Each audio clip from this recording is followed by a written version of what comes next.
Hello and welcome back to Taking Back Saturday, a Happy Buyers Club podcast where we break down the real estate market each and every Friday to help home buyers build confidence, follow a process and hopefully buy really happy. Joining me today is the number one agent in the 4122 postcode code of which I am a proud resident myself. He's a licensed auctioneer and the proud owner of Mansfield's best lawn.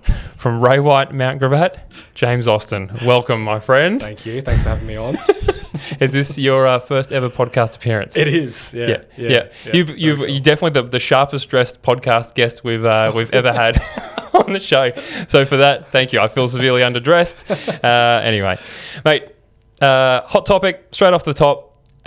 Any tips on how to create the best lawn in Mansfield? A lot of time, and a cylinder mower, definitely. But with a second baby on the way, I think I'm going to take a step back from that a little bit because it is very labour intensive. The second best lawn in Mansfield's taking notes right now. He's just like, yes, this is my chance. Cylinder mower. Well, actually, one of the auctions at Mansfield High School that we did, there was an old guy that came and he's watched them all, and he gave me some tips on what I should do for certain parts of the grass to avoid disease, and it's worked like wonders. So he's just an old guy comes watch the auctions, and it was a dream. It's like, James, I've been meaning to talk to you about the lawn. Yeah. Hey, I got the heads up from another agent who was like, hey, number X, I won't do that to you on the podcast. He's like, that's James's place, best lawn in Mansfield. And I was like, well, are you kidding? I was like, I'll make sure that he knows that is like now widespread knowledge. Oh, my wife would love to hear that. Are you one to pass tips on to your sellers about landscaping and lawns? Yeah, absolutely. Like there's certain mistakes that people make with landscaping, like even grass and plants in areas that just won't work. I mean, I'm not an expert by any means, but little things that I've learned, I'll pass it on. Absolutely. Yeah, nice one. Hey, what an awesome skill set to have, like coming to someone's house, obviously advising them on, how we're going to sell your place, and part of that is presentation. Yeah. Is landscaping important? Yep, absolutely. Massively important. How important? Well, it's probably one of the biggest value adders if you've got the funds to be able to do it before you sell it, that I think will add value to your place when you sell it. There's lots of landscaping jobs that aren't done properly, but I think once they're done to perfection, the buyer knows they won't have to touch it for the length of time that they're in the property, which, I think it's a massive, massive plus. When do you sort of broach those things with potential sellers? Is it at your listing presentation? Is it once you guys have set what the plan is moving forward? Like when do you sort of cover off on, hey guys, ahead of sale, I'd suggest doing X, Y, Z. Here's my cylinder mower. It's probably like, when we've got everything organised and we've got a plan in place, usually like for a landscaping job, a touch-up job, it's like maybe 1 or 2 weeks just to bring it up to a good standard. But I think it depends on the, like for sale, you probably wouldn't go ahead and do like a massive landscaping job. It's probably more of like a touch-up job and fix it up and present it really well if you're going to sell it. But if you're looking to stay in the property for, you meet owners all the time, they just want an update, but they're going to sell in 5 to 10 years, and they're on the edge on whether they should do that retaining wall or get Brooks Blooms or whoever in to have a look at the property and put the landscaping in, then that's where it's worth doing, because you're going to reap the benefits of it as well. What a wonderful way to look at things too, that you're talking to people and they're asking you for advice and you know that there's no payoff there for 5 years, for 10 years. Yeah. Is that how you've built the business that you are currently sort of working? I think so. It's everyone's at a different stage of their journey when you meet them. Like not everyone's selling now. I think a lot of agents make the mistake of trying to find someone that's selling now, and that's just not the way. If you're looking on the agent side, it's not the way that you should build your business. Yeah, right. You're an auctioneer, and you're an auction agent yourself. Why auction? I couldn't see anyone doing it any other way. I really couldn't. The auction gives the seller the most control in the sale of a property. You get the buyers that are ready to purchase, and you get the best possible price. So in my opinion, they're the 3 biggest benefits to a seller running an auction for their property. But as a buyer, on the other hand, like even in my buying experience and lots of buyers that I speak to every day, the biggest thing that they hate is lack of transparency. So auction gives them the transparency that everyone craves. Yes, it's scary to do your first auction, absolutely. I remember I was being on an auction with my wife, and we bid like far over what we expected to pay, and we forgot about stamp duty. And I'm an agent. right? So You'd be surprised how much I hear this from agents, buyers agents who are like, hey, when I was doing it like this myself, you'd be amazed at how many things I missed. Yeah. But yet, in a professional sense, you'd never miss anything. no, exactly. But it's like an auction is an emotional experience. There's a lot of pressure. But the best part about it is you get to see what other people want to pay. Because the last thing that a buyer wants to do is pay too much for a property. Whereas when you can see the transparency, it's transparent competition. You can see who you're competing against. At least you know that you're paying fair market value for it. For sure. Yep. The ultimate transparent format in which to see where market value sits. You've got to prepare accordingly and make a decision where the line is to stop. Yep. If that's good enough on the day, you're buying a property. Exactly. Is it auction or use another agent with you? Yep. Yeah, nice. Yeah. I don't do private trading. Nice. I think that sellers need to choose agents based on their method of sale. What's a great, I mean, again, and that speaks to you and your strengths as well. Yep. And if you can confidently go into a listing prezzo and be like, this is me, this is how I do things, these are my results, this is my process. If you think that that's the best way to get the best result for your property, here I am. I'm your man. Yeah, nice one. Do auctioneers have styles? Yeah, absolutely. There's some really amazing styles like across Australia, and even like in Brisbane, there's some really great like auctioneers. I'm still early-ish in my journey of being an auctioneer. Like I've called a lot of auctions, but still compared to most, still very early. But I think my favourite auctioneer is probably Damien Cooley. I've seen him in Sydney. He's the best. What would you say your style is? I've watched him a lot, so I would say that probably I'd lean more towards him because I would watch every auction that he does on a Saturday. I'd re-watch them. I'd hear the little things that he says and try and work them into my call. But yeah, I think probably he's very direct, professional, loud, clear. That's what the buyers want. They don't want someone that's quiet or too quick because you can't catch up. Mm-hmm. But yeah, like Damien Cooley's the king. Nice one. Yeah. Like the right balance. And Absolutely. I've attended plenty of your auctions. I've dealt with you as an agent as well. And they are different personas. Like you as an agent, you're very softly spoken, very calm, polite. And then when you get that gavel in your hand, you're loud. You're shouting at people. It speeds up. Yeah. But it's all by design. Yeah, absolutely. Do you call your own auctions? Most of them. Yeah. And is that by design? Yeah, like I'll pick and choose which ones that we want to call. It depends on the auction day. I mean, my business partner, Grant Bowman, we would split. If we're doing a big event, we'd split the auctions 50-50.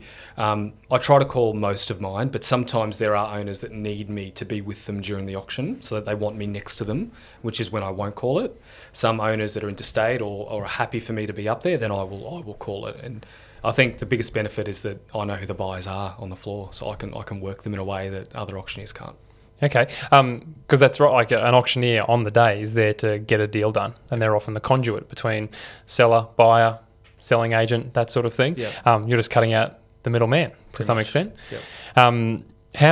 Speaking of sellers and sitting with your sellers potentially on an auction day, how can sellers best work with their auction agent throughout a campaign? I think sellers don't know what to expect most sellers don't know what to expect when they list their property for an auction. And what the agent should be doing, which a lot of agents don't do for auctions, is that they don't communicate enough.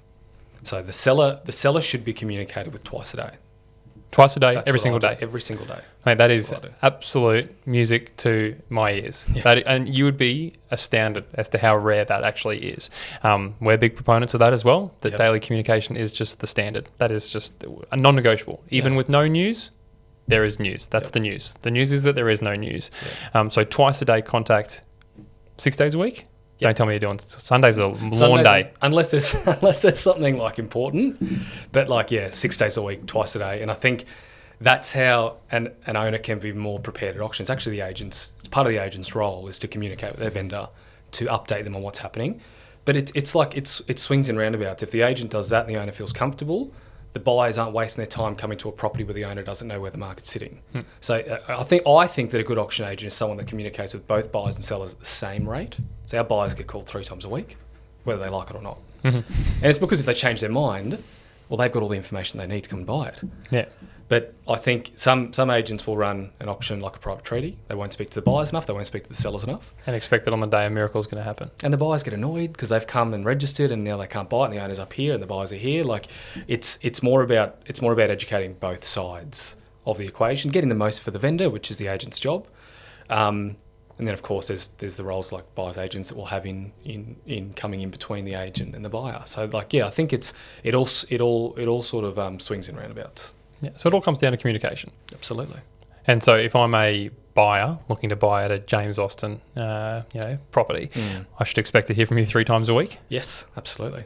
And like when you are given feedback from other potential buyers as to where the property's maybe sitting, I could expect to maybe be privy to that information. Yeah, like there's certain things that we can and can't say for auctions in Queensland, sure. and it makes it difficult. And I understand why buyers get frustrated. I mean, it's frustrating for us as well because we can't give you the transparency that we want to give you. But the good agents will try to guide you as much as they can legally. Yeah, sure. And that's right. Like, I mean, I've been at events of yours where you could have, 15 plus registered bidders.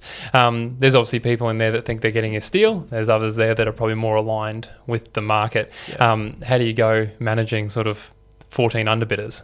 Yeah, it's that's probably part of my business that I need to work on as well. Like it's not that we're terrible at it, but an auction campaign is very lengthy in terms of the communication with the buyers. So usually we give them a break after that, and then we would be in contact to say, hey, we've got another one coming up. Like it's losing at an auction is a pretty frustrating experience. So we don't want to hammer them after. We sort of give them a bit of a break and then come back and say, hey, I've got someone else coming up. They're not coming to you for a hug afterwards. No, not at all. Which I understand. I wouldn't be either. Yeah. But yeah. How are you finding the market so far in 2025? Just timestamp it, we're here in mid-March. Like my team's at 100% clearance. So I haven't passed one in this year. We've done just under 20 auctions. And in terms of like price, value? It's all, like from what I've experienced, it's just about the same as it was in November. Yeah, okay. Like there's a couple of properties that may have come up slightly, but most of it is fairly flat in my area. Interesting. So what do you think is to come for the rest of this year? The reason why the market's fairly flat from what I've experienced is because there's been an uptick of stock. So there is more stock than there was this time from 2023 and 2024. We're higher in stock levels. So that may be down to why it's flattened a little bit. But if stock reduces, which it does quickly, like we sold 6 on Friday, like they're gone out of the 4122 market. Yeah, they're gone. And the 6 buyers gone, but you're getting 12, 15 registered bidders per auction. There's at least 6, 7, 8 people that are still looking. So I think if stock starts to pull back, you'll see some further quicker growth. Yeah, nice one. But it's all supply and demand. 100%. It always is. Yeah. It's just real estate in general, right? Yeah. What's the best part? What's the best thing about the 4122? Other than us? Everything. It's just like I grew up in the area, lived there my whole life, still live there. So it's just the convenience to everything, the coffee shops that are there, like Garden City. Huge shout out to Westfield. Yeah. Yeah. I mean, I just think that where it is in position to everything else that you'd want to go to within Queensland is pretty much spot on. I mean, I might have a soft spot for it because I grew up there, but it suits us and it suits my family and lots of families in the area. But I think the biggest thing that's the 4122 market has had is the Mansfield School catchment in terms of price growth. Yeah, that's probably, you might have seen people that have lived in other suburbs. That's why they're coming into the postcode, is because of that. Nice one. The houses that are in the catchment. Right. This show is primarily for buyers. Thus, our name, Happy Buyers Club.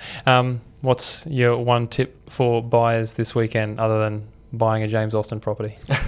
I think if you're making offers on properties that are going to auction, keep your conditions as short as you can. Like, have that conversation with your broker, or look at the building and pest and decide if you want to get one done before you make the offer. Because as soon as there's conditions in there that are lengthy and it's an auction campaign, the offer is far less likely to be accepted. Nice one. The shorter conditions are better.